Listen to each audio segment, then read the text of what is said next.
if they take an ownership interest in these clients and truly care about what the client cares about, that is partner potential. Hello, everyone. Welcome to Where Accountants Go, the Accounting Careers Podcast. I'm Mark Oldman, your host for this show and a CPA myself. Well, today we have a special show. It's something I haven't done for quite a while. If you go back in the archives, you can find a few shows where we had a panel of guests instead of just one, and we discussed a very specific topic, and that's what we're going to do today. For this episode that I'm titling How to Advance to Partner, we have 5 very distinguished partners from CPA firms in 5 different cities. The firms range in size as well, so you're going to get a tremendous amount of value out of this episode. I asked them to come on the show because I wanted to get some insight on how you, the listeners that may be interested in eventually becoming a partner at a CPA firm, or feel like they may be interested at some point later on, can advance your own career to that point, either in the short term or in the long term. And I have to admit, I definitely wasn't disappointed. These 5 guests really opened up about their own progression to partner and how it may have differed from what they expected when they were younger to what it takes to become a partner, and even down to who would not enjoy being a partner in an accounting firm. There really is a lot of practical truth in this episode, if you will. It's definitely going to be one of the more timeless resources we've put out, and it's all due to how transparent these 5 guests were in their answers. Before we get started, though, I should at least mention who we have for this program. Our 5 partner guests were Joey Tackett, a partner with Deloitte, the Big 4 firm; Sheila Enriquez, the managing partner for the regional firm Briggs & Veselka, which is headquartered in Houston, Texas; Jocelyn Hill, a partner with Williams Adley, which is a niche firm in the Washington, D.C. area; Tim Pike, a partner with Howard, which is a very well-respected local firm there in Dallas, Texas; and rounding it out, Kim Ford, the managing partner with the K4 Group, which is a boutique firm here in my own hometown, San Antonio. Well, like I mentioned, these firms range in size greatly, from the Big 4 to regional to local firms. So overall, we get some great perspective from these guests. And afterwards, if you do like this episode, by the way, please remember to leave us a review in your podcast app. I really appreciate all the reviews we get. We've been getting a lot these days, and I so appreciate that you take the time to do that. Thank you so much. Well, let's go ahead and get started. For this first set, I ask each guest to introduce themselves and then tell us if becoming a partner was always an aspiration for them or if it was something that developed later. Here's each guest introducing themselves and then giving us some insights into their early aspirations. First, we have Tim Pike. So tell us about yourself, your name, what firm you're with, how long you've been there, and when did you become a partner? I'm Tim Pike from Howard here in Dallas. I have been here for, about 16 years. I came here with a little bit of experience, and I've been a partner now for about 5 years. Was becoming a partner always a goal for you? And if so, why? Or if not, when did you become interested in that level of responsibility? For certain, being a partner did not crossed my mind when I first entered the industry. When I first started, I was just doing audit just to try it out. I didn't like my audit class. I didn't like my tax class. I have a very much practical application brain and thought that I couldn't figure out how I was going to translate that into what I enjoyed in school. And it was outside of my realm of considerations. And so really when I crossed that bridge was when I realized that what I enjoyed in school really was what being a partner was. You think of the technical items because that's what you spend your time in school focusing on. That's how you get your CPA license.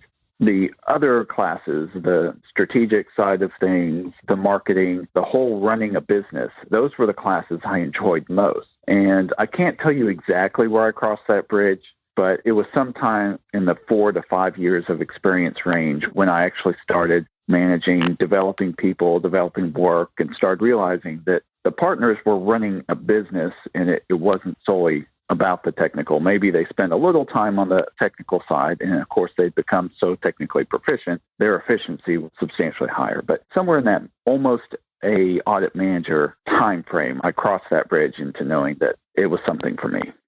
Next came Sheila Enriquez. Tell us about yourself, your name, what firm you're with, how long you've been there, and when did you become a partner? My name is Sheila Enriquez. I am the managing partner and CEO of Briggs & Veselka Company. We are the largest independent firm in Houston and the third largest in Texas. So a full-service CPA firm with offices in Houston, Austin, the Woodlands, and El Campo, Texas. So I started with the firm in February 2007. So I'm approaching my 14th year anniversary and I'm excited to actually celebrate it. It's been a wonderful ride. And I was admitted to the partnership on October 1, 2010. So just celebrated my 10-year anniversary. Was becoming a partner always a goal for you? And if so, why? But if not, when did you become interested in that level of responsibility? Looking back in my career, I can't say that being a partner was my ultimate goal simply because I've had a bit of an interesting career. I didn't start the traditional way in the sense that I didn't start in a public accounting firm. So I think you and I actually have talked about this before about my story. So I came to the United States as a student. And because of that, I was fairly limited in terms of what jobs I can take post-graduation. So I needed to find a sponsor firm that will actually take a chance on me and sponsor me for my working visa. And that happened to be a consulting firm, not a CPA firm. So Brenner, Matana, and Tortolani is a firm based in New York City, in New York, and they have offices across the country, actually. They focus on financial and management consulting with Catholic religious. I worked with them for a number of years. I actually started working with them while still in school, and they ultimately sponsored me for my working visa. And then subsequent to that, I transferred to a firm in Rhode Island, Starr Johnson and Ursillo, that was a CPA firm because I needed to get my license. So I had passed the CPA exam when I took it the first time in New York, but because BMT wasn't a CPA firm, I couldn't get that 1 year experience. And so the idea was that I was just going to work for Starr Johnson and Ursillo for about a year and then maybe go back to BMT. But I really loved public accounting. Stayed with that firm, SJU in Rhode Island, because I was transferred to Rhode Island actually through BMT. And so they ended up sponsoring me for my green card. So I stayed with that firm for about 8 years until for personal reasons, my husband and I decided to move to Houston. And so I had a bit of a slow start, I guess is what I would say in the context of a CPA firm, simply because SJU, a wonderful firm, by the way, very progressive. I got to do a lot of things, but it was very small. And in small firms, there's not a lot of hierarchy, really. Lynn Elderkin, who was the partner I worked with the most in audit, she treated me truly as a partner, even though, I was really a manager, and she would ask me to review her work papers and vice versa. And so I really got to do a lot of things in that firm, but I didn't have the title. And so when we moved to Houston, finding Briggs & Veselka was really a game changer for me because by that point, I was already very experienced, had a number of years of experience under my belt, but came into the firm as a manager and from a small firm. And so that really was a big adjustment for me. And what I came to realize looking back, it was the right platform for me because it really opened my eyes as to what a partner means. And one of the biggest things that I was very intimidated about was business development, for instance. And so when I first moved to Houston, I actually joined a firm. I don't know if you knew this, but I joined a different firm because their pitch to me was, you can make partner without selling. And that was actually true because they were a very highly specialized firm doing public company audits. But I came to find out that was not my passion. As much as auditing SEC companies is very challenging technically, I was more really about working with a client to solve their problems. And so I was more attracted to middle market companies because my previous job was with a firm that did pretty much all sorts of services, audit, tax, consulting, and I got to do them all because that was the benefit of being in a small firm. And so when I found Briggs & Veselka, that's when I think within the first year, I thought, I can make partner. This is something I would like to pursue because it does provide a platform for helping clients, for developing, for growing, but also for helping our staff. And so I think that's really the game changer for me because the first week that I was at the firm, John Fladowitz, our managing partner that I actually took over from, was the department chair for audit at the time. And my first week, he asked me if I had plans one afternoon because he had a prospect call. And he took me with him. And that just opened up my eyes in terms of business development because he looked at it really and he treated it in a very different way. It wasn't about selling our services or telling the client how good we are, but it was more about how can we help you? What are your needs? And he was offering up solutions that we weren't even really doing, but we can connect them, right, with our referral sources, whether it's a bank or an attorney or R&D tax credit study. I was really fascinated and amazed because I started to really think that, I can do this because I really love helping people. And so this is really just about helping my clients.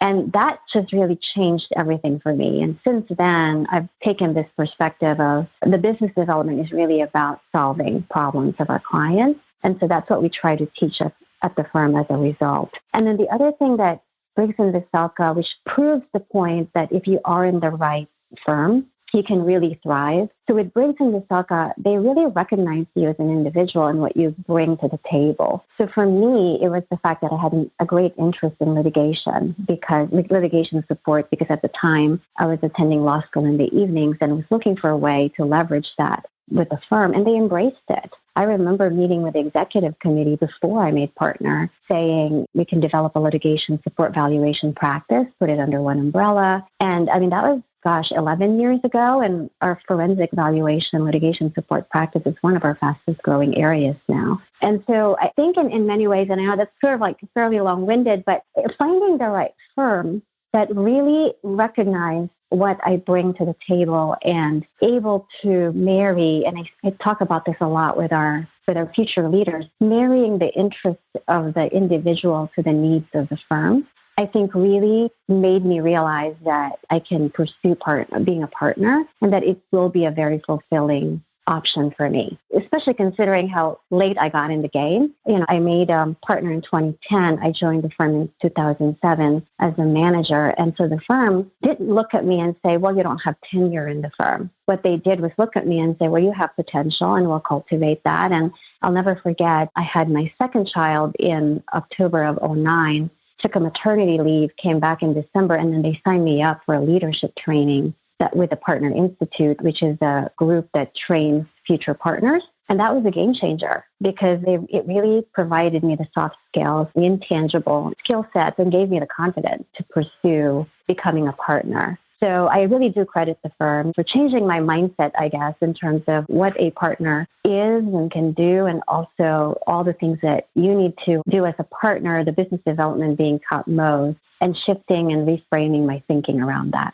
Joey Tackett, who also, by the way, was a previous guest on the show with Deloitte, was next.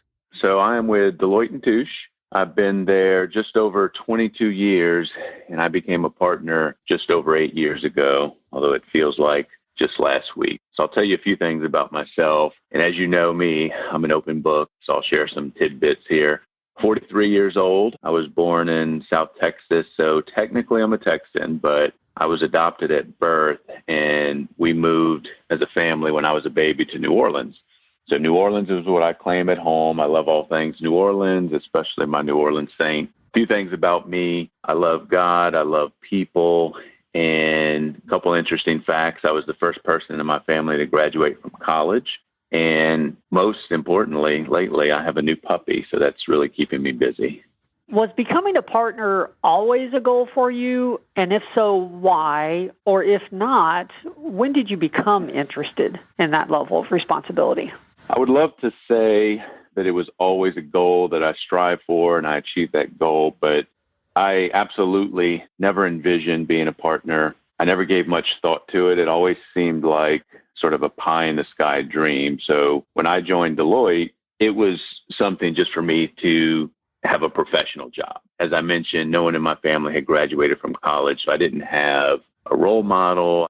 My parents didn't know people that were professionals. So I really never had a mentor to look up to even know that something like this was possible. So I sort of just took it day by day, and my natural personality type is not a type A personality. I'm not a natural driver. I always do my best and always strive for success, but being a partner is not something I ever fathomed.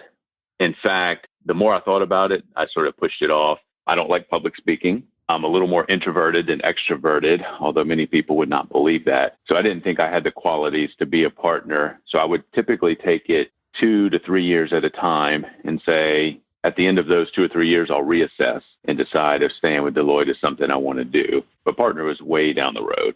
Probably 4 to 5 years before I would have been at the level to make partners when I really started to give it some serious consideration. I was a high performer. I was certainly on the glide path to making partner, but there was a long way to go. And I decided at that point, I'm going to go for it. And if I fail, I fail, but I don't want to look back and have regrets. So 4 or 5 years before making partners when I made some pretty serious commitments and said, that's a goal of mine and I want to achieve that. Here I am. Beautiful. Kim Ford, who is actually a new guest for us on this program, joined us as well, and it was good to get her perspective. Here's what Kim had to say. Tell us about yourself, your name, what firm you're with, how long you've been there, and then when did you become a partner? All right. My name is Kim Ford, and our firm is the K Ford Group. It's been known by a few different names over the years since I've been here.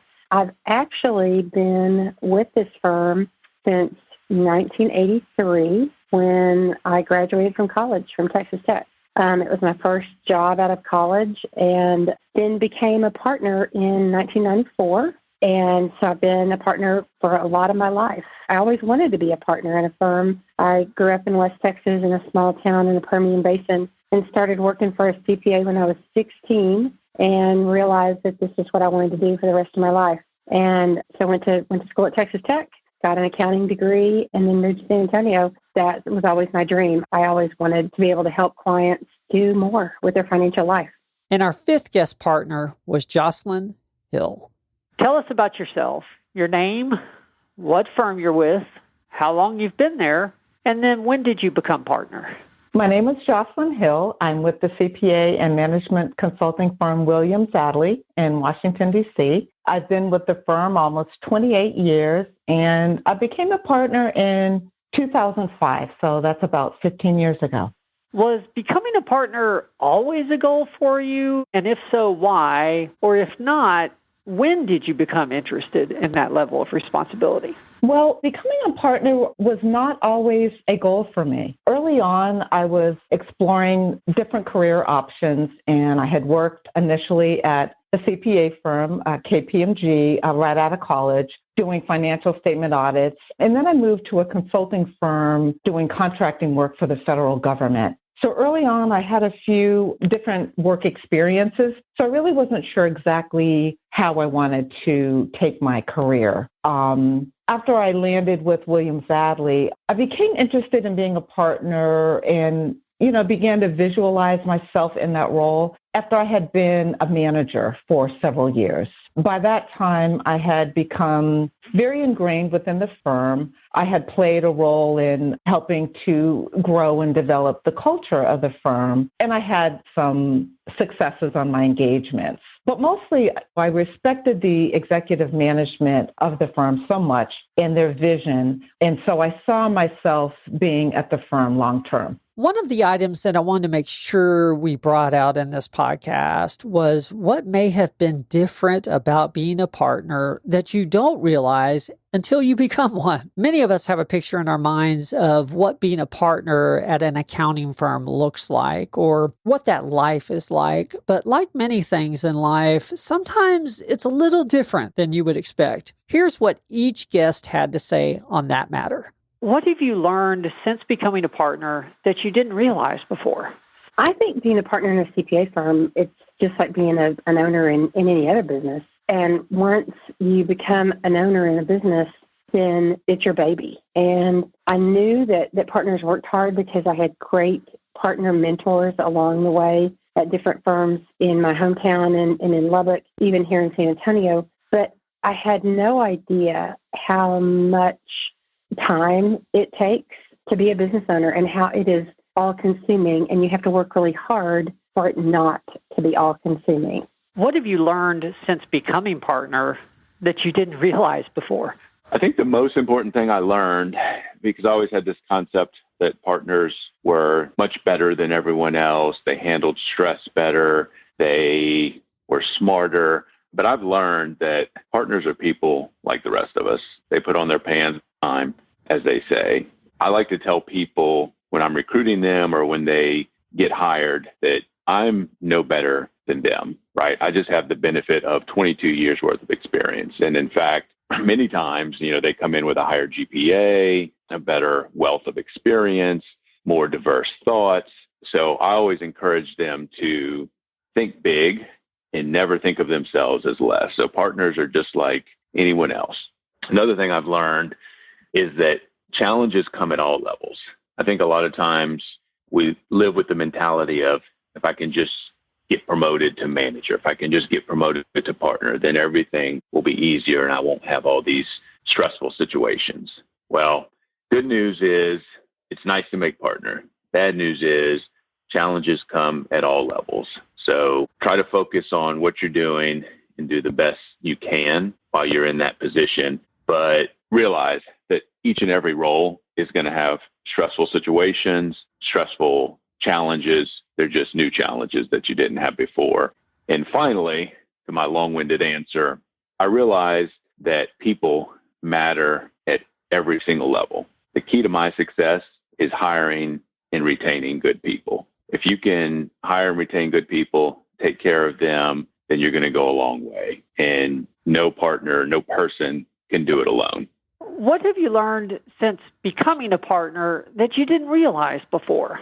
This one took me a minute to come up with, but what I realized stood out the most was how equity partnership changes your financial picture. So honestly, I did not really do much research at the time I was entering the partnership as far as how buying in was going to work and how my taxes would change. And so I'm referring to things like adjusting to paying estimated quarterly taxes all of a sudden, and how important it was for me to really build up a decent sized pot of money in the bank account to really be able to do that quarterly. And understanding that once I bought into the firm, my take-home pay would dip down for a few years while I was making payments on the loan that I took out to buy my shares. And also realizing how different it feels during a year of loss than it does during a year of profit, and whether you meet your performance metrics or not. So a lot of the financial, issues or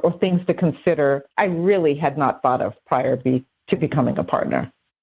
So what have you learned since becoming a partner that you didn't realize before? I think the easiest item to identify is that everybody is anxious. When I started out, I was certain that the partners had the answers. And I'm not saying that they don't. Now that I'm a partner, I like to think I have some answers.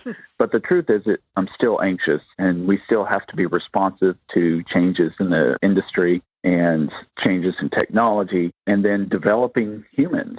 Right? I mean, I know how difficult I may have been to manage at some point in my life. And so developing myself, there's times that I crossed my arms and was sure that other person wasn't right about their development comments to me. And so I could have been a difficult human at times, probably. So developing other team members is something that I've learned to do substantially better as a partner, but in that whole process, everybody's anxious about it. Everybody comes into development conversations with a level of uncertainty. And I had to become comfortable with that level of uncertainty. That level of uncomfortableness was just required in order to get to where you needed to go. And so I never realized when I was starting out that partners are just as anxious about having those conversations, about developing team members, as those team members are anxious about to hear what those comments may be. What have you learned since becoming a partner that you didn't realize before? Okay, so I think this one, right, it's really hard because you sometimes have goals, you look at it and you think that you have a notion of what it would look like once you get there, and then you get there and you're like, well, that's not really what I expected. So I think in many ways I can describe partnership, being a partner as that, right? It's one thing that I really realized very early on is that being a partner carries tremendous responsibility. Because, when you're a manager or senior manager or even a principal, you're really focused on your practice, your engagements, your clients. So it doesn't diminish the importance of that. Certainly, that's very important. But once you become a partner, you're responsible. You're an owner. You're responsible for the firm and the firm's success, which meant you're responsible for maintaining the livelihood of those at the firm. And that's a huge, huge responsibility. And so that to me was the game changer. And it also forced me to look beyond my partner, just like my individual hat, and think about the greater good of the firm and the synergies that we needed to create in order to enable the firm to continue to be successful. So that was definitely something I didn't realize before I made partner. The other thing that I realized is just how words truly matter. And what I mean by that is that as a partner, the things that we say and how we say it has a great impact on the people we are talking to. So to me, that really requires us to be very careful and not be flippant, when we're talking to staff, team members, because one comment can be taken out of context and can create just a series of unfortunate miscommunications. And so I'm very cautious because of that, whether it's the tone of my emails, the conversations that I'm having with people. I always talk about you have to really deliver the message the right way. And I think that is definitely a huge realization that I've come to just learn in this role. And then really the biggest responsibility too, and I've realized this with being at the firm now about 14 years, we are truly responsible in ensuring the culture of the firm is maintained. And that means that we really have to live the values of the firm every day and not just say it, right? We need to really live it, that we need to be the example because our staff, our team members, they're looking to us. And that doesn't mean we can't make mistakes. I mean, we're human beings, but even then being able to admit that we made a mistake, especially in this pandemic, this has become even more of an importance, I think, as a partner of setting that right example. One of our values, our core values are excellence, dedication, and compassion. So for us, compassion really bubbled up as the most important value in the year of pandemic. And I define compassion as empathy with action. And that really has cut across our whole firm, but it starts with the partners. And how we treat our people when we went remote and understanding that some of our team members had to deal with family issues, whether it's taking care of someone, their kids, their family members, having to adjust their schedules. And that requires a lot of communication and understanding. But, as a partner, we set the example. And one thing that I talk to our partners a lot about, and I'm still working on this as well, is we need to make this partner role attractive to the staff. Because I can tell you, when you ask me, okay, did you ever want to become partner? When I started at Briggs & Veselka, and it's a great firm, even at the time I recognized how special the firm is because I would look up, right, and we have women partners that had families. It was a role I wanted to have because I knew I could do it without sacrificing my personal life. And I think that's so important that we do that. We already have an image issue as CPAs because we do have busy season and we work a lot of hours. There's no question about it. But how can we make this role more attractive to young people? Because I think most of the time they look up and they say, I don't want that life. They don't have a life. I make it a point truly to be an example, to set that example. My family and I travel. I think I may have shared it with you, Mark. We travel quite a bit overseas, and I have family all over the world, and that is one of the things that I value. And so this year we couldn't do it, but I set that example. My calendar shows when I'm doing things with my family. I have more of a work-life integrated model that I follow. But I think one thing I didn't realize before is that we do need to work harder to make this role more attractive because it is a very challenging role. And sometimes I think we discourage people from pursuing because they think they're giving something up. They're going to have to sacrifice something in order to make partner. Before I got into the harder questions regarding advice, I wanted to make sure we hit the high points because it really is an accomplishment to be able to advance to this level. And it has its rewards, of course, as well. For this question, I ask each partner what they enjoy the most about their role as a partner. Here's what each individual had to say regarding what they most enjoy about that responsibility. What do you enjoy most about your role as a partner? I absolutely enjoy developing others. I enjoy providing opportunities. And those are kind of very vague comments. really, ultimately, I love coaching and seeing people develop over time. I've had many team members over time that they started out, and through discussions, through development, they've kind of expanded. Everybody starts out with a more narrow thought of what public accounting is, or whatever position you start at with any organization. You always have a more narrow focus. You can't possibly see everywhere that's going to go. So seeing team members develop over time into whether they're strong in leadership but poor technically, to develop more technically, or their technical skills are on par with where they should be, but their leadership is outpaced because maybe even in college they were involved in some student organizations, so they had outside the classroom type of experience. So seeing those team members develop, it's really rewarding seeing somebody start. And I mean, I even remember when I started with the firm, with Howard, I had about 4 or 5 years of experience at that point. And maybe in the first week or two, the founding partner and we disagreed on something, on how to handle a client situation. And I made a client angry. And to go from there to where I am today seems like there's just no way that would have happened. The founding partner had obviously a lot of pull. So I think of that path. I don't think of all the incremental things. It feels like a bigger jump when you're not thinking about the incremental improvements, but it's those incremental improvements that you see as a partner as you're trying to develop team members. And when you kind of envision them. Like right now, I have an audit manager that I've known since she was 18. She interned first with us when she was 19. And now 8 years later, it's just incredible to see what that development is. That's not all because of me, but the small part that I played, it's really enjoyable to see that. There was some advice I gave her way back when she was an intern to focus on her own development. Don't spend all your energy comparing yourself to others. That's wasted energy. It doesn't propel you forward, and everybody's story is different. And that's really hard advice to hear. It's really hard advice to hear when you're 19, but it's really hard advice to hear even for seasoned professionals. So seeing just a small piece of advice carried through, and that's what she talks about when she goes and she talks to classrooms now and different student organizations, and kind of seeing that little development thread. And my job is not to do everything myself. My job is to enable others to be able to do as much as they can. I want to be a force multiplier. And so it's just an amazing feeling when you see every so often being pretty successful at that. So what do you enjoy most about your role as a partner? Well, that's a good one. For me, it's really working with our executive management team to make decisions about the future of the firm. Williams-Adley is a small firm. We're only about 70 employees. And so we don't have a lot of layers of partners. We don't have a board that we have to report to.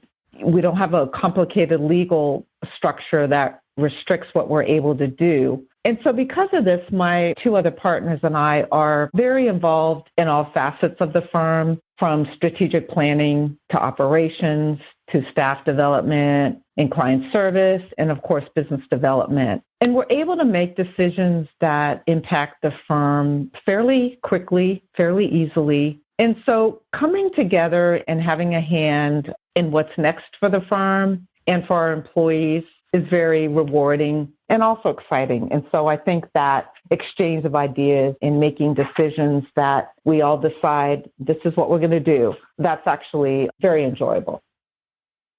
What do you enjoy most about your role as a partner? I'm an audit partner, and so the most important thing as an audit partner is that we are independent of our clients. So we can't cross certain lines.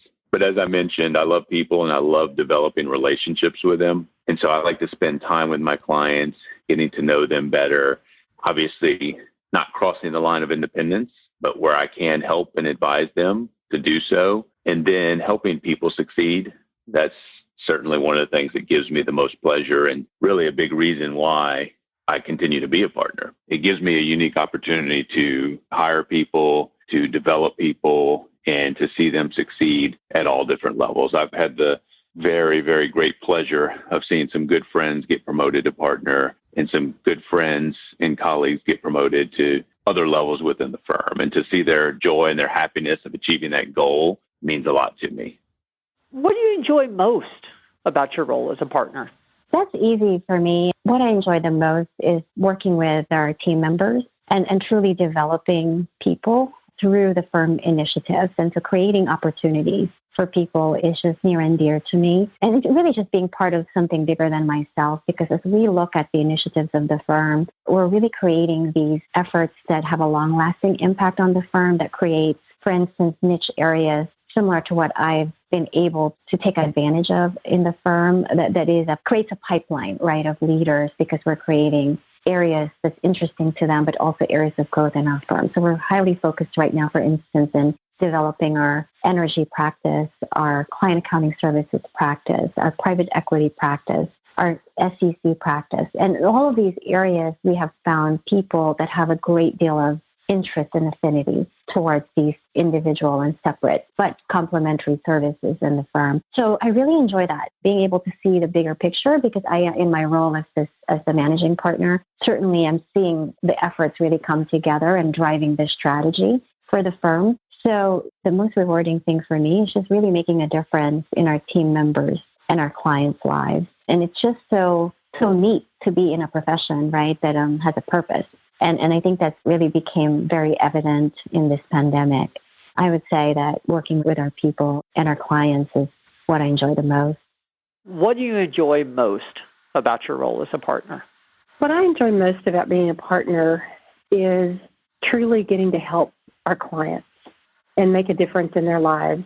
We love being able to give our clients financial peace of mind. And even though that's part of our mission, it's so true. I can't tell you how many times I meet with clients in our conference room, and they come in with troubles of all sorts, whether they're behind on taxes, or they're getting a divorce, or they're in the middle of litigation of some sort. And after we meet, they look at me and any of our people in the firm, and they look us in the eye and they say, I can sleep better tonight after this conversation.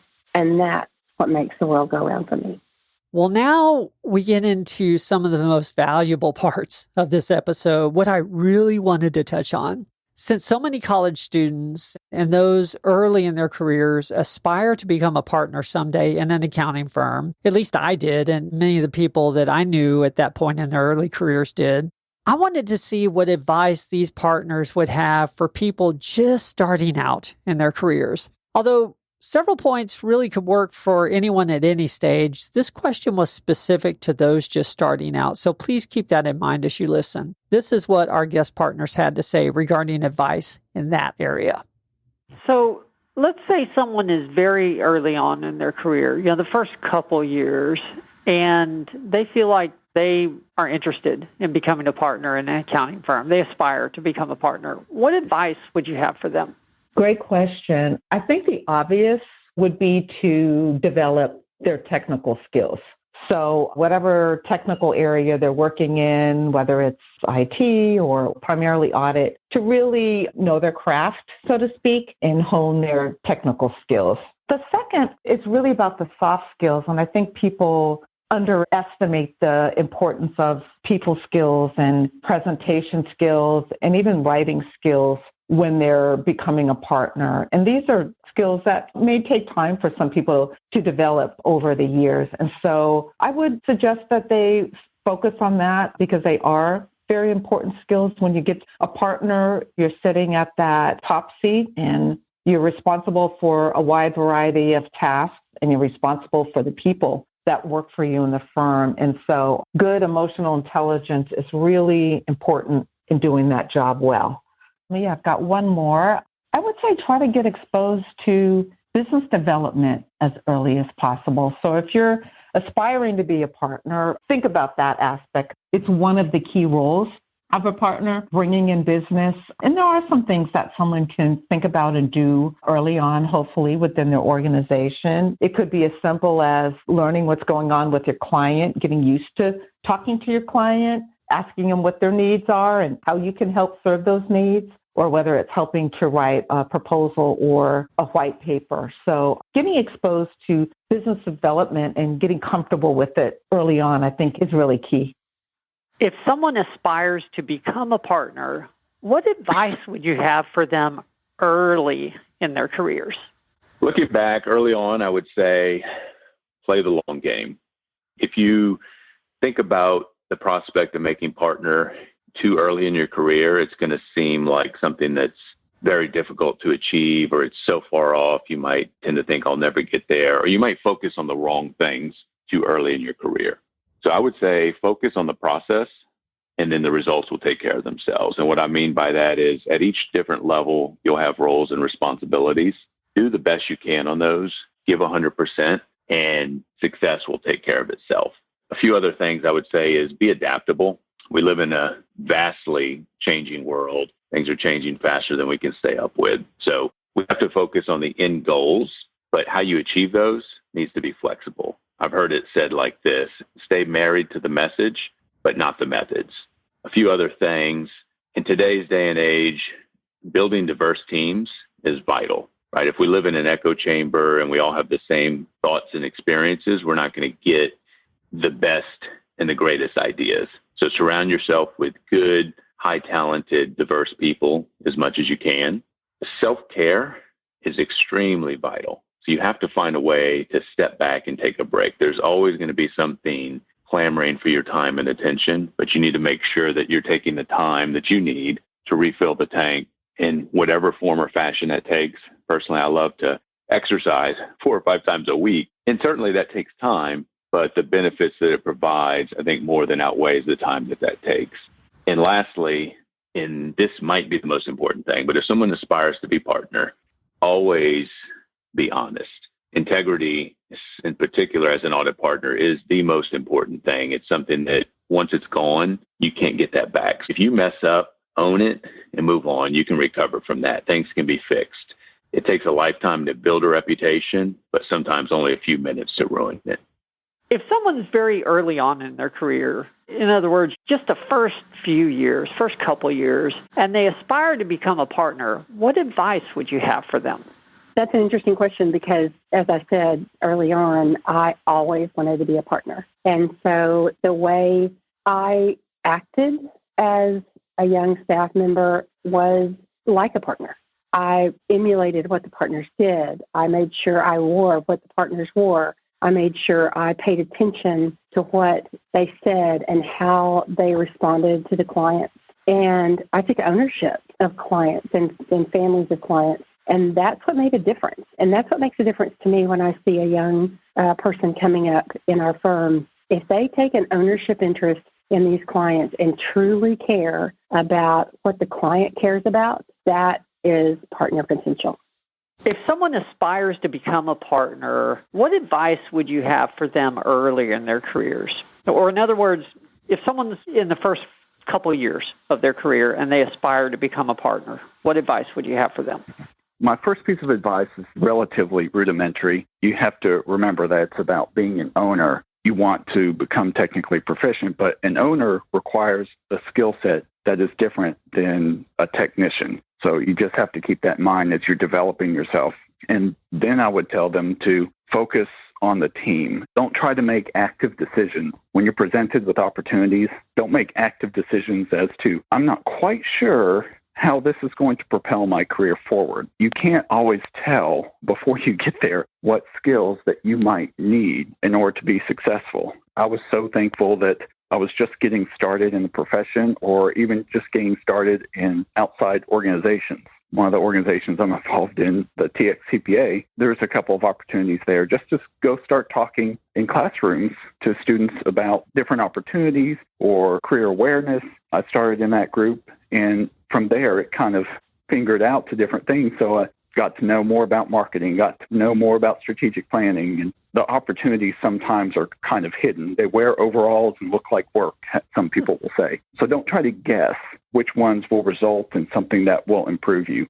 Clean work, messy work, whatever, it's difficult to tell. You can't assume that somebody is not thinking about how to best develop you. I certainly hand out assignments that way. There are assignments that we just need to get done sometimes. They're not fun, like billing. I don't know what lesson there is in there other than to know maybe how efficient you should be. But there's things that aren't fun. But there's a substantial majority of what I do when I hand out that work, that's an opportunity I'm trying to develop someone. And it's disappointing when they don't appreciate that opportunity. And I mean appreciate as in they're disappointed that that's what they got assigned. Like, oh man, there's something in there. I'm so excited for you to learn it. So I would just say don't be an active judger of the opportunities that are coming to you, because there's hidden things in there that you're going to be surprised that you're going to use later in your career. So if someone is early in their career, the first couple of years, and they feel like they aspire to become a partner, what advice would you have for them? Great question. And I wish someone would have advised me when I was starting out as well. I think first and foremost is clarifying your values. What matters most to you? I think sometimes we can get caught up in the busyness and the ladder climbing, so to speak, that we don't even realize that ladder is on the wrong wall. And it's too late by the time we get up there and we're thinking, what did I just give up, right? But I think if you're clear on your values, what I've found personally is it anchors you and guides you and really helps you be true to yourself and not give up on the things that you value the most. That doesn't mean that you won't make mistakes along the way, but you can kind of do a reset, or you can course correct, so to speak. Because if you kind of know your long-term goal, and I'm not talking about being successful or being a partner, but I'm talking about like literally like your long-term goal. Like what's the legacy that you want to leave the world, right? Because I think for all of us, that's the biggest question we grapple with. What's our purpose? Why are we here? And maybe that's too big, but even if you just say, okay, what do I want that 5-year goal to be? What do I want the 10-year goal to be? So really having a long view, I think, is huge. And if you have a long view that is anchored in your values, I just think that you're going to have a much more fulfilling life where you're not finding yourself being too centered in one thing. And I think it's just easier for you to balance it. And for me, that it works tremendously. You know, obviously my family is the most important thing and my faith. And so I always kind of anchor myself in those things. And it's really interesting how it gives me the confidence, you know, no matter how difficult the situation might be. So I would definitely encourage our listeners to be clear about your values. And that's going to evolve over time, right? Because if you're 20 years old, that may look different. But so you have to keep revisiting it and making sure that you're evolving your values as well. So as you know, and as you heard in some of the introduction comments from our guest, many people don't start to think about the possibility of becoming a partner until much later in their careers, actually. Therefore, I wanted to make sure we addressed that particular demographic as well. Those not just starting out, but those that have already been in the workforce for a while. What I really found interesting was there was a definite theme that I didn't expect, although I guess I should have. That theme was regarding communication. If an accountant is mid-career, how can they better position themselves to become a partner? Or in other words, let's say it wasn't something they initially aspired to, but now they feel like they definitely would like to stay in public accounting and achieve that level. What advice would you have for them? Oh, that's a good one. Gosh, I think really what I would recommend is that to make sure that you are making decision makers aware of your desires, right? And being proactive and creating your development plan that is not just a single year, but like a multi-year, and so that you can talk to your mentor. Hopefully you're in a firm where there is a mentoring or a coaching program, or maybe you're working with a partner on a particular engagement. First and foremost, of course, you got to make sure that you are making your partner's life or your supervisor's life easier. Because in this profession, it is required, right, that you have the technical abilities to do the work. And then what really elevates you after you have proven yourself technically are your intangible skill sets. You know, your ability to manage a project, your ability to deal with clients, your ability to work with expanding your network so that you have referral sources that can bring business to the firm, your ability to develop people underneath you, to mentor them, to train them. I would create a development plan that's comprehensive that doesn't just focus on the technical, but equally focuses on the intangible assets and recognize the areas of improvement, right? Because we're not perfect. So continuing to learn, I think, is so crucial in this profession. We have to have that continuous learning mindset. And then once you create that for yourself, a blueprint, so to speak, I would find a sponsor, an advocate, somebody that you work well with that has influence. And of course, you don't want to do it in a way where you're just doing it for purposes of moving up. That's not the purpose. Like what you're trying to do there is, again, marry your skill sets with the firm so that you can actually help the firm achieve its goals. So always tying your goals to the strategic goals of the firm as well.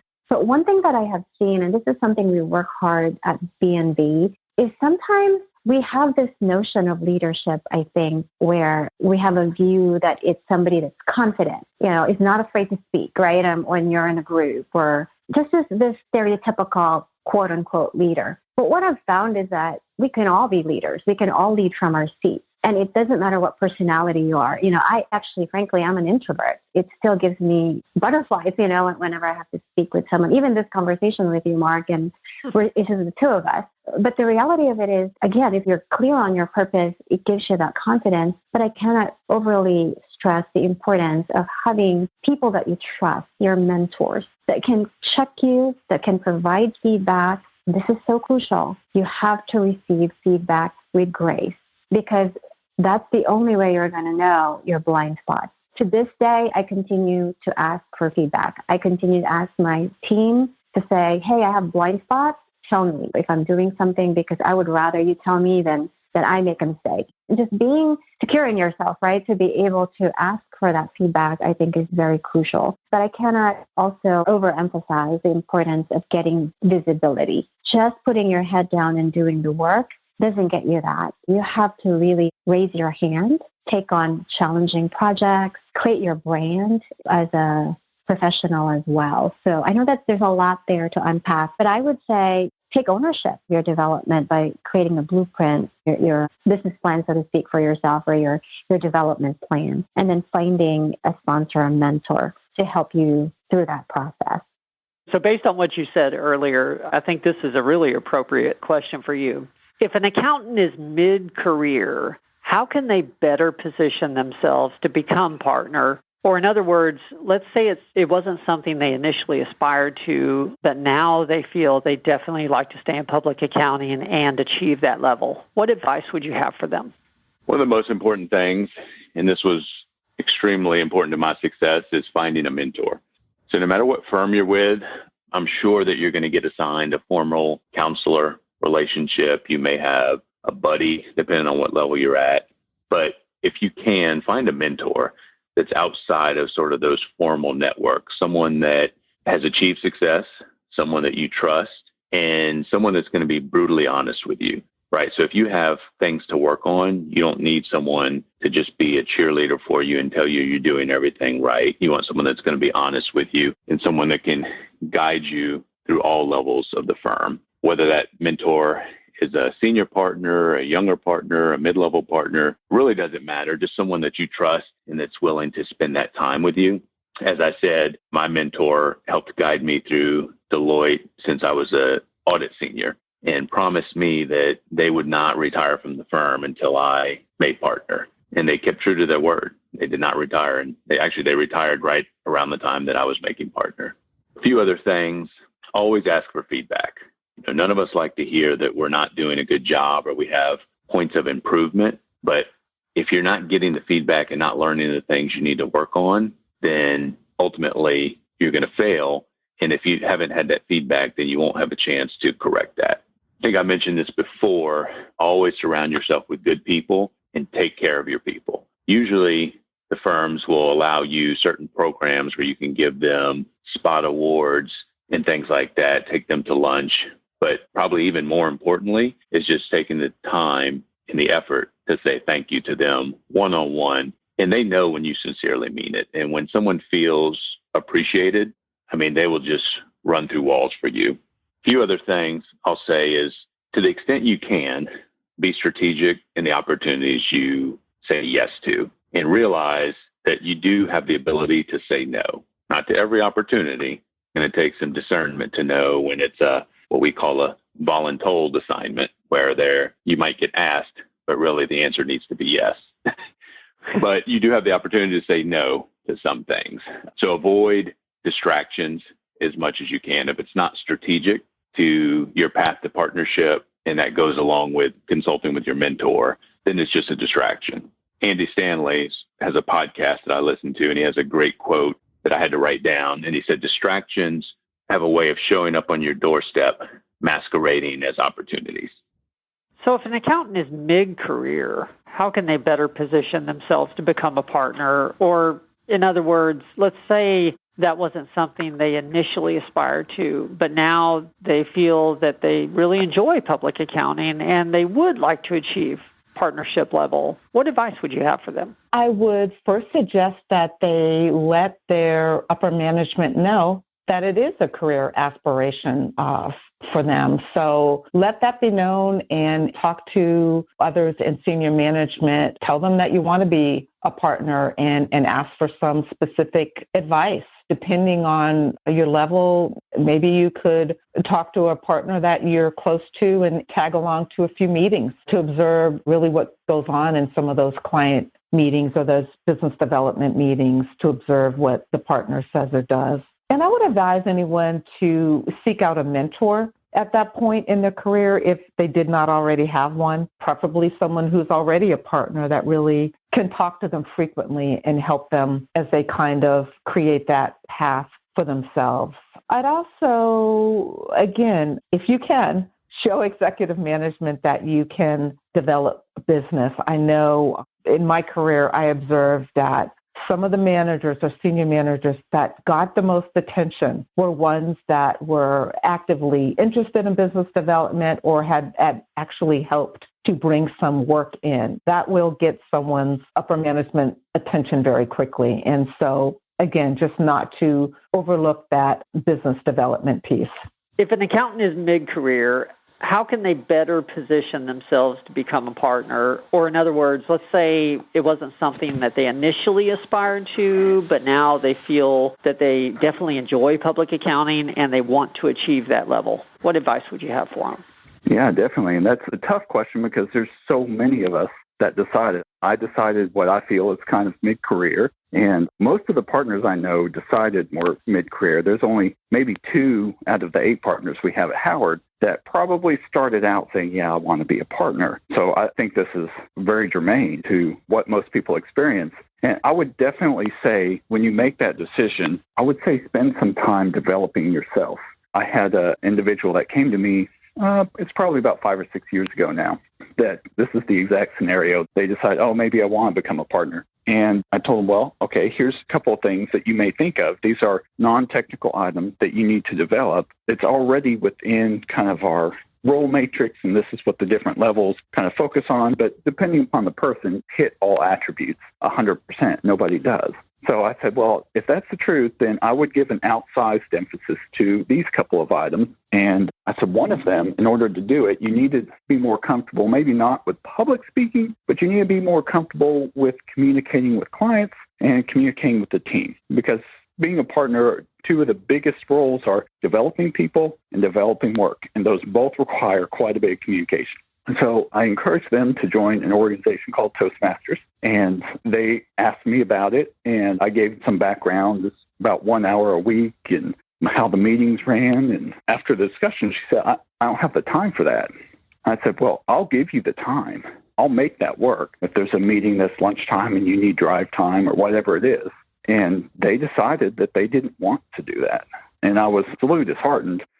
We all like to think that we give really great advice. And so I discussed this with her. I'd taken extra time. And they said, nope, I don't have time to do that. I said, well, you really need to think whether you want to be a partner or not, because 1 hour a week dedicated to developing yourself is really not a big ask. And so if you're switching mid-career, whether it's that type of scenario or not, there's going to be some items that I would be asking the question of the partners at the firm I'm at, what are the outsized emphasis items that I need to have? A lot of times, probably about half the time, I would say it's a communication thing, whether it's developing people or developing work. One of those 2 probably needs a little bit of brush up or outsized emphasis. But I would definitely go to my partners, say, where's the additional emphasis need to be placed, and go from there. That's good advice. So if an accountant is mid-career, how can they better position themselves to become a partner? Or in other words, let's say it wasn't something that they initially aspired to early in their career, but now they know that they really enjoy public accounting and they want to achieve that level. What advice would you have for them? If they have kind of a change of heart, so to speak, in mid-career, I would suggest they go talk to the partners in their firm and let them know. Because we as partners are so busy taking care of all the things we are taking care of, sometimes we don't notice when someone has had a change of heart. I had a young lady come to me this past month, and she said, I want to step it up. I want to do more, and I want you to give me more, and I'm ready for this. And so here we go. And we welcome those kinds of conversations because partners are hard to come by. And so letting the partners in the firm know that that's really what you want makes all the difference in the world. Now, I couldn't just ask for advice for those wanting partnership without being clear about the realization that partnership in an accounting firm is definitely not for everyone. It has its joys and its advantages, of course, but also it has its responsibilities, some heavy responsibilities. When you're early in your career, sometimes, at least for some people like me at that stage, it can look like it's all roses, all a piece of cake, so to speak. But I know that that's not the case from what I've seen in my own career. It's definitely got its responsibilities as well. Listen in on what each partner's answer was to who is partnership not good for. I think you're going to find this really intriguing. So who is partnership not good for, or what type of individual would not find the role appealing?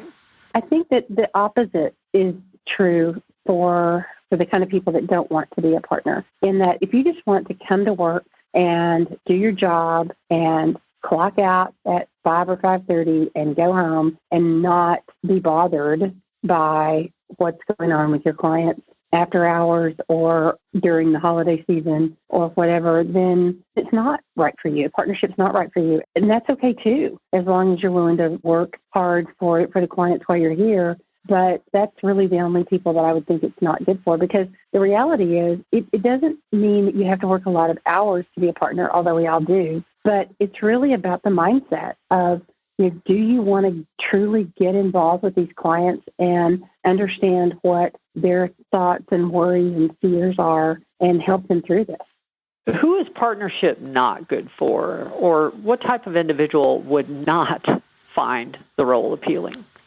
So I have a different viewpoint on this one, and I actually had to think about this, right, and in terms of when you had given me a heads up on, okay, this might be a question we're going to talk about. And I was sort of thinking to myself, okay, is there someone out there where this would not be a good fit? And the more that I thought about it, though, the more that it came back to the comment I made earlier about our perception of being a partner, I think is what needs to change. And how we develop people in the firm also needs to change, because we do have this preconceived notion of what a partner looks like. And I must tell you, right, that when I made partner, I probably would not have been one that people would have thought she was going to be a partner, because again, like I was more kind of technical in a lot of ways when I was working at my old firm, and it was a smaller firm, so I didn't even have to really do a lot of supervision. I did a lot of the work by myself, although I did do a lot of consulting with my clients, so there was a way for me to stretch myself. And this is not a judgment on CPA firms. This is just how we grew up. I think we have this notion, right, of what a partner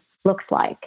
So I'd like to challenge that. And I'd like to look at it from the perspective, again, of can we redefine, can we reframe what business development looks like? Because that's usually the stumbling block of why people decide they want to go a different path. Maybe not a partner, but a director, maybe another, whatever that title might be in a firm that is more of a technical person. And I'd like to challenge that. Because I think if you're a subject matter expert managing a niche, guess what you're doing? Managing a practice. And you're developing people. You're responsible for developing people. You're responsible for servicing clients, which is your biggest referral source. You're responsible for yourself in terms of continuing to be valuable, continuing to improve yourself. And so I think that my answer to that is anyone can be a partner. And it's just a matter if we coach them early and they don't get into this thinking, right, that I think becomes a two-way street. Like we're coaching someone and they're not very extroverted and they say to you, well, I don't really like business development. Rather than saying, well, okay, well, then let's make you a director. Could we work with them and say, well, tell me what interests you, right? Because maybe I can help you. Maybe it's just a matter of you coming with me to a prospect. Like I personally experienced, I didn't think I was a business, that I could develop business. I truly didn't. But it was that one action that John Fladowitz did that changed my whole thinking. So I know that's a fairly long answer, but I guess my answer there is that, it's just anyone can be a partner. And I think anyone can find a role that they would then find appealing and can thrive as a partner. Who is partnership not good for? Or what type of individual would not find the role of being a partner appealing? Well, I definitely think if you do not like the idea of communicating with people, partnership is not for you. Also, if you do not like taking risks, then partnership is not for you. Because you are a business owner, you're going to be assisting in the process of determining whether or not to take certain courses of action. Your firm may need to invest in more technology or may need to acquire a new, skill set or a new revenue stream. So, like, for example, right now we're looking at adding a certain revenue stream that be complementary to our tax services, and you have to spend money to do that. And so partners get what's left over. There's no guaranteed paycheck for partners. So there's a level of risk and uncertainty there. That doesn't mean that you're probably going to be unhappy with your pay, but you are risking your own money. So the decision making, it's a true ownership type mentality. And so the way you approach your clients, the way you approach developing work, it modifies a little bit. Just once you sign that dotted line, that sense of weight is there. So if you don't like risk or you don't like communicating with people, it's going to be difficult. There are some exceptions. If you're a technical partner at a large firm, that is a possibility. But even then, you have to communicate your technical findings if you're being consulted within the firm. So maybe the risk isn't as high, but the communication is still going to be there. So those are the two areas that I would identify that I've seen people who've advanced a partner and then not liked it. They've struggled with those. So who is partnership not good for, or what type of individual would not find the role appealing? I love this question. I can think of a zillion things. It's not ideal for someone who wants a 9-to-5 job. I would not recommend partners for someone that, again, wants to just put in a specific set of hours. The work, it can be very rewarding, but it's demanding, and the hours can be long. And so anyone seeking partnership needs to be ready to work and to really roll up their sleeves and contribute. Partnership can be like a marriage or a union with your other partners, and you've got people depending on you, and you don't want to let them down. So sometimes it calls for evening work, weekend work, just whatever work. So 9-to-5ers, this is not for you. I would also say someone that is rigid and inflexible is probably not going to appreciate the role of a partner. There are gray areas in the role, and to be successful, you also have to be accepting of different types of clients, of different types of employees that bring different perspectives and may have different wiring than you. There's a need to see things differently where you're in that role, to see things more broadly and be willing to grow and change. So again, someone that's too rigid may struggle in this role. And lastly, I would say it's not good for someone who's wishy-washy or indecisive. And I'm never saying that you can't change your mind. I don't mean to imply that at all, because you can, and sometimes you need to once you have more information at your fingertips. But you do have to be able to make tough decisions in this role and then defend them. And so someone who's uncomfortable doing that probably would not find a lot of the tasks that are in front of them appealing. Who is partnership not good for, or what type of individual would not find that role appealing? We hire the best of the best. And we look for a lot of different qualities and characteristics when we choose who to hire, and it goes more than just your grade point average. We look at your experiences outside of school. Obviously, integrity and honesty is paramount. So I would say once you join Deloitte, there's really no set personality type that partnership is not good for. It just comes down to your personal circumstances and deciding if that's something that you want to strive for, because it does come with a lot of responsibility. It comes with a lot of criticism. My natural personality type tends to be a bit of a people pleaser. I'm a Enneagram type 2 and 9, if any listeners are familiar with the Enneagram. But you have to put that to the side and realize that you're serving a bigger purpose, and you're not always going to be able to please everyone. So you have to be willing to deal with criticism, be willing to deal with failure, but realizing that failure is not permanent and it can be fixed. whether you're an introvert or an extrovert, we have partners of all types. Most people, as I said before, would never believe that I'm a little more introverted than extroverted because I am called upon to be a leader and to talk when no one else is willing to step up. But my natural personality type is a little more introverted.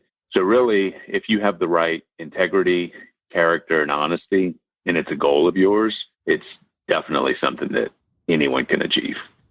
And finally, I thought it would be beneficial to get input from each individual on what they each may have done differently in their own careers if they had the chance to go back and change anything. I know it's an odd question, but if you think about it, we have 5 individuals here that have achieved quite a bit in their careers and really their lives overall. So I thought it would be very insightful to hear their thoughts on this matter. I asked each one what they would change in their own careers if they could go back and change just one thing. This is what they all had to say. So last question, if you could go back and change just one thing in your own career, what would that be?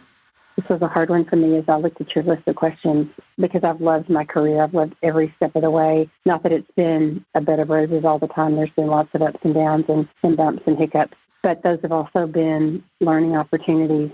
I think that if I could change one thing in my career, it might be that I should have asked for help sooner and more often and not have been so much of a lone ranger in getting things done. I think my work-life balance would have been a little better, even though I feel like I have had a pretty good work-life balance. I remember when my only daughter graduated from high school, she looked at me and she said, Mom, you never missed anything that was important to me. And that was really important to me that she said that because it's, like I said earlier, it's easy to let this career consume you.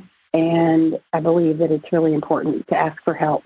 And when you ask for help, believe that the people that you've asked will truly get the job done, even though they won't do it exactly like you've done it, but they'll still get it done. If you could go back and change just one thing in your own career, what would that be? I probably would have changed and worked on building my personal and business network a little bit earlier on than I did. As I mentioned earlier, developing new business is critical for a partner, and you do have to have good relationships with all kinds of people in all circles. And so if I could do it again, I would have participated more in industry organizations and events and spent more time outside of work reaching out to other people. I learned over time that meeting someone usually has an exponential effect in the sense that once you meet that person, you'll likely meet at least 1 or 2 other people through that person. So your network can grow pretty quickly. And so if I could go back and change one thing, that's certainly one that I would probably do a little bit differently. If you could go back and change just one thing in your own career, what would that be? That's an easy one for me, Mark. Nothing. I wouldn't change a thing. And I truly mean that. It took me longer, perhaps, to even get to Briggs & Veselka, because I was at my old firm for 8 years. And prior to that, I had 4 years with my previous firm in Brenner, McDonough, and Tortolani. But I tell you, all those experiences made me who I am today and made me who I was when I started with Briggs. And I think Briggs & Veselka credit to the partners that they recognized my potential from the outset. And because I did have an accelerated rise in the firm from manager to partner, but that was because I had those experiences that defined me and allowed me to have a broader perspective when it came to servicing our clients. So I would call them character building experiences and exercises. And so all that knowledge and training and people that I have met along the way that inspired me over the years, it just has given me a much better, portfolio from which to pull from, whenever I'm dealing with things today. And as you can imagine, this role is beyond challenging, but I've been enjoying it because I have an amazing support system when it comes to our team and our team members. And it warms my heart to see a lot of the people that I've also coached and mentored along the way that are now partners of the firm. And so I just would not change a thing. It's been a great ride for me, and I'm looking forward to continuing being at the firm and helping shape the firm and be a steward for this wonderful gift that I've been given. If you could go back and change just one thing in your own career, what would that be? I would like to have less tunnel vision when I started out. I was so laser focused on improvement that you can actually become mentally exhausted, exhausting yourself from thinking about advancement all the time. I was fortunate that I didn't compare myself to others too much. So that wasn't energy that I was wasting very often. But if I had relaxed a little bit, if you're in this state of always thinking about improving and trying to squeeze every last morsel out of everything, it's a good metaphorical thought to have. I'm going to squeeze everything out of the opportunity, but sometimes you can put yourself at an anxiety level high enough that you're actually changing your brain chemistry a little bit, and it's more difficult to learn from those situations. So kind of another way that I would put this is I wish I could tell myself to chill out a little bit more when I was a little younger in my profession. I'll say for the most part, this profession is exceedingly warm. Everybody wants everybody to learn. And so if you relax, take the approach that I'm going to assume positive intent from others around me, you'll find exceptions. So you're not going to get me on the 20% of exceptions out there. That doesn't bother me. Sometimes you're going to get your feelings hurt by somebody who isn't as warm. But on the whole, 80% of the time, you have people who want you to grow. And so lever that and relax and know that you will learn. If you're focusing on the work that you're doing at the time you're doing it, you're going to learn, you're going to grow. If you could go back and change just one thing, what would that be? To put it simply into one word, if I could change anything, I would change my attitude. So I had many situations that could have gone differently, where I had failures. I said the wrong thing. I did the wrong thing. But each time I counted as a life experience and a learning experience. And many times we learn a lot more from our failures than we do from our successes. So I wouldn't go back and change any of those, but I would change my attitude towards them and change my perspective.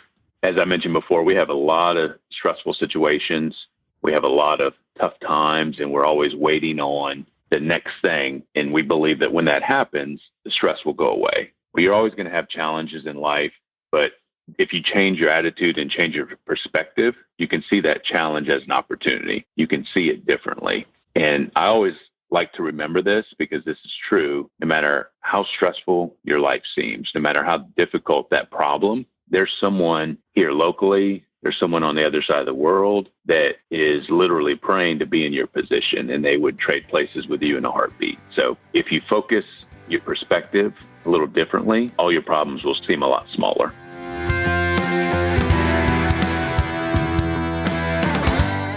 Well, like I mentioned, that was the final question that I ran through our panel of 5 distinguished partners.